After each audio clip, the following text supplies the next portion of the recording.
What's up, everybody? It's Tuesday, so you already know what that means. It's another day for us to do a Measure Kool-Aid report on Competition Tuesdays. And Competition Tuesdays is obviously something that's very important, so I just want to bring up some people and standouts from the game to where I still want to continue to see competition that can potentially improve the roster. So, and I'm also talking about something that a lot of people feel like is taboo, but I'm going to talk about it because I'm independent and I can, and I'm not afraid to. A lot of people been kind of, when it comes to linebacker and LVE, I've been seeing a lot of people kind of hint to where they could be racial. Like I've seen people on the comments where we've talked about LVE say stuff like he has the complexion and all of that kind of stuff. I'm gonna be honest with you. It ain't got nothing to do with race. It ain't got nothing to do with race. What's likely going on with LVE in the competition is certain players, regardless of race, they are favored by the Joneses because likely they was picked by the Joneses as people that they likely believe in. And so when you have those types, I say that the Joneses put those types on 6-year plans to where they never give up on those guys. And I mean that, 6-year plans. One example would be Anthony Brown. Anthony Brown didn't turn around in year 6, y'all. He didn't turn around in year 6. 1 through 5, you could have fired him almost at any time. Maybe year 1, obviously you want to give a rookie a chance to develop, but year 2, year 3, year 4, year 5, nah, he could have been fired at any time. But he was on that optimistic plan from the Joneses, likely betting on him. And when you on that plan, they not gonna let go of you. They just not. And they gonna continue to give you opportunities. It's just what it is. So LVE is on that never quit on you plan. They never quit on the guys that they bet on. They just don't. They didn't quit on Crawford. He's black. And they could have been let Crawford go. They obviously didn't quit on Sean Lee. He so happened to be white. They didn't quit on Noah Brown. He's black. So it ain't got nothing to do with race, y'all. I'm just being honest with you. Not in my opinion. Like, I'm not mad if you suspect it, because in this country, sometimes you got to consider that because there's so many racial issues and there's so many times in this country that blacks are treated unfairly. We're not going to deny that. But we also want to be, real measured when we trying to say that could be the case with our team. I think the number one thing you got to look at when we talking about competition, is it a pattern? And you don't see no pattern of white guys get preferential treatment with the Dallas Cowboys. Not to me. And maybe you do, and if you do, I would love to see it in the comments. So I just wanted to address that because I keep seeing that, and I want to be able to speak candid on that type of stuff. Because I think it's necessary to really speak on race, and I don't dodge it because, it's something that we got to be able to speak about. And don't feel bad about it, because a lot of people try to make you feel bad to speak on that. So when it comes down to the competition, now that we back on football, just to be honest with y'all, man, yes, it's some ways for us to try to improve. I think we should be trying to give guys opportunity like Cox, like Harper. But Harper wasn't even active, so it's like they going backwards. So when you see those guys on those 6-year plans on Competition Tuesday, I'm going to tell you what that means. When you see guys on the 6-year plan, they go take their developmental reps from others. That's just part of it. Just being all the way honest with you. It's going to be people that look like they're more deserving. They not going to get their chance until something actually happens with those guys. Maybe an injury. Maybe they just get, they take another deal as a free agent and take a bigger offer like Xavier Woods. Who knows? But whenever you get those type of guys that the Joneses bet on, they go give them 9 lives. It's just what it is. So on Competition Tuesdays, we're going to just have to wait it out on LVE, because right now they not really giving others a chance. They not giving Malik Jefferson a chance. They not giving Cox a chance. They not giving Harper a chance. And they was giving Cox more reps last year. It don't make no sense to give him reps last year, but then this year you just like, he's invisible. Like, we're going to let him develop on special teams. So when it comes down to the linebacker competition, we gonna just have to wait that out, you know. And another thing we could do is we can still hope that LV just gets better, you know. And I'm being all the way on this Competition Tuesday. My boy West Coast, he called me one time, and I was so sick of Anthony Brown about 2 years ago. I was just totally sick of him. I couldn't stand him. I wanted him off this team. I felt like he was taking a lot of developmental reps with other people that was more worthy.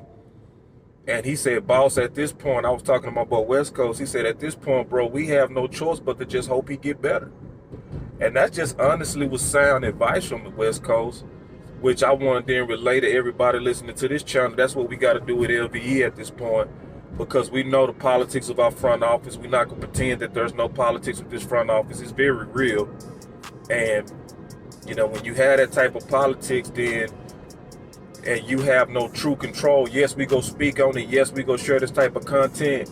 But at the end of the day, they're going to make the final decision. And so since they are lobbying and rocking with LVE, well, let's just hope he get better. So in terms of him in Competition Tuesdays, it's not looking too good in terms of fair competition. But there's an area of competition that I do want to see. I do also believe this guy is on one of those 6-year plans as well, but it's starting to pay off. And that's Armstrong versus Fowler. Obviously, Armstrong made a hell of a case this week, but Fowler is never shutting up. Fowler is creating a massive amount of pressure with very limited reps. And that's what you want to see. So that competition between those two are very strong.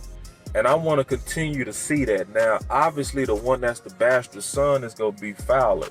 We know how our front office works. When you're a free agent, they don't even consider you kind of like one of theirs. They even say weird stuff like one of our guys. It's just weird. Front office very weird, and their ego is very big. But I just love the fact that Fowler is unrelenting and Armstrong is unrelenting. That's the type of competition you want to see, because actually it makes both of those guys better. Both of those guys are fighting for more snaps, and both of those guys are being available. Both of those guys are impactful. It's just, that's one of those things we're going to just have to watch closely and just see how it play out. But if I summed up all the games, I still would give an edge to Fowler in terms of wanting him to get more reps and to start taking reps from even somebody like an Armstrong. But Armstrong built the hell of a case versus the champs, which then could give that whole thought pause. And that's fair. We gonna be fair at all costs. We gonna just tell the truth about what we seeing in terms of Competition Tuesday. Another thing, and since we just talking about competition,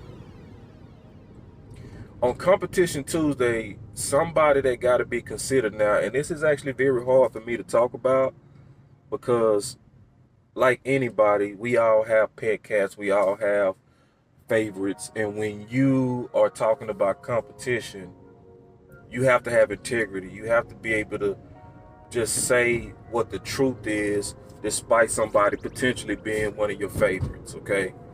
And so I'm going to say this, and it's not easy to say because I've been rocking with this guy for a while. I've been rooting for this guy for a while.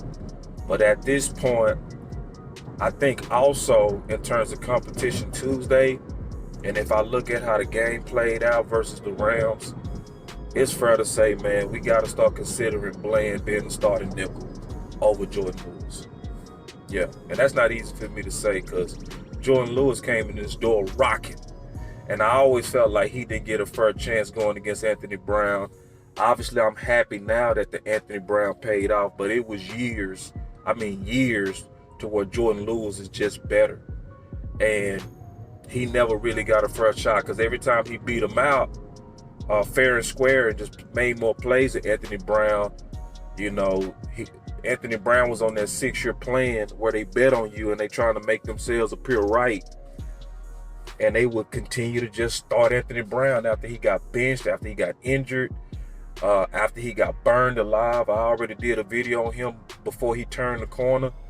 showing that it was about 17 to 18 touchdowns that Anthony Brown directly caused. So, obviously, when you've been watching a guy, in my opinion, get treated unfairly, you rooting for him. But I can't think like that. I got to think on what's best for the team. And what's best for the team is the better man.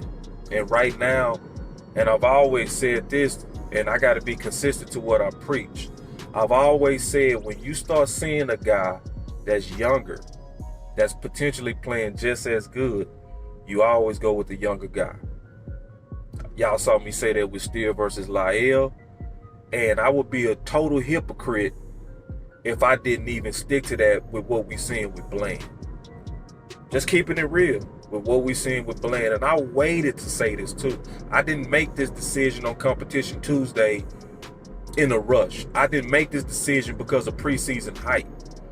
I wanted to see Blaine under the fire. And after seeing him under the fire and then doing a comparison with Jordan Lewis under the fire, it's about time to start working in Blaine. It's just what it is.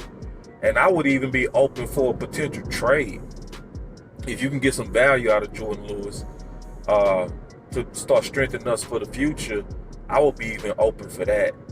But just frankly, Jordan Lewis either got to play better, fast, or you got to start working in Blaine.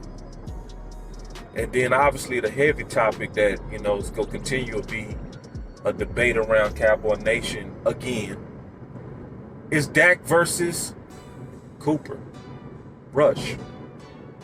And yes, it's Competition Tuesdays, but I shouldn't even have to talk about this because this should be very obvious. But at this point, there's no competition between those two. It's not. The only reason we win in games is because their defense is playing epic. And there's a whole lot of lies and exaggerations happening on Cooper Rush, which show me a lot of people function under confirmation bias. They see what they want to see. They don't see what's actually going on in the game. They say weird stuff like Cooper Rush makes better decisions. Like we didn't see in the very first game versus the Bengals, 4 people drop interceptions. 2 of them could have been returned for a touchdown. It's like it's just what it is, man. With Dak, a lot of our own fans are overly critical. And with Cooper Rush, a lot of our fans are overly forgiving. And I ain't even talking, and some people think that's a black and white thing. No, it ain't. Because I see a whole lot of black people talking stupid on this one. A whole lot of black people be calling in to the show, hey man, I think we need to go with the hot hand and the black. So this ain't racial either. This is just a matter of understanding football. And when we talking about understanding football, it's kind of basic. It's not about a hot hand that's not even hot, because Cooper Rush hand is not hot. His hand is more so lukewarm or cold. It's more so about, are we seeing a quarterback that can actually win a championship? And you are not seeing that. If you say you seeing that, you lying. You are just a lie. And you function under confirmation bias, and there are some kind of impure motives of that makes you say that Cooper Rush could be a substitute for Dak. It's something impure about your motives, because you just don't understand the game of football, and your eyes are just trash. Just being real, your eyes are garbage. For anybody that think Cooper Rush is a substitute for Dak Prescott. But I am happy for Cooper Rush being the quarterback that's on a team that's winning, because I do believe if we need him again, I would rather him be on the hot streak than on the cold streak. I would rather him have confidence and be trying to grow versus losing and his confidence is destroyed. I would rather the people speak with optimism about him than with pessimism. Just period. There are some things he got to work on this game. That's facts. But we winning with him, so I'm gonna support him as well. But on Competition Tuesdays, I know that we have some areas to where we can really improve.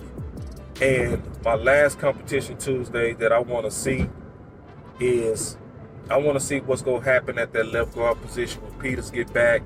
I want to see if McGovern is going to solidify that left guard position. He struggled, and yes, he did struggle against, really good top defensive tackles, but he also made some real good plays against one of the best with Aaron Donald. So will you be able to get your legs under you? And if you are, and you make it work, I'm going to rock with you too. But I'm always be faithful to bring y'all these Competition Tuesdays, man, and talk about how the games that we came out of are preparing us to potentially make the playoffs and potentially make a run based on the internal competition that can make us better. I'm keeping my eyes on it. I want y'all to keep your eyes on it. If there's some competition that y'all felt like I missed, put it in the comments. I want to hear about it. I want to hear what y'all think in terms of competition. Anything that I might have missed to where somebody could be standing out and I just didn't think about them because I'm driving. But either way, man, y'all stay with Boss Cowboy Sports. We're going to continue to give you this type of content and make y'all voices matter. Peace.